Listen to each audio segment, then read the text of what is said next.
Hi everyone, it's Carol from Pure Hot Yoga in St. Louis. And in today's posture breakdown, I'm going to go over sumo squats. You'll find this in our Inferno Hot Pilates classes during the HIIT or high intensity interval training portion of class.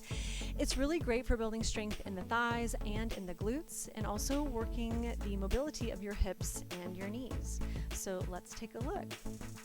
For sumos, you want your feet to actually be wider than shoulder width distance apart. Now you can step it too wide, so again, don't get too crazy, but you want feet wider than shoulder width distance apart, toes slightly turned out, and we keep neutral spine as we squat down and up. You can really think about squeezing the glutes, especially on the way up, keeping the legs nice and tight.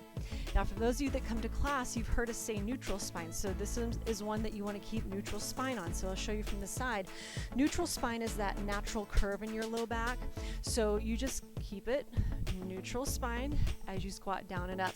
There's a lot less of that pitching forward like you'll find in a frog squat.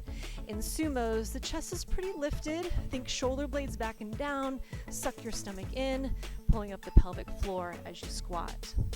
The other thing to take note of is as you're doing this squat, make sure your knees don't come in.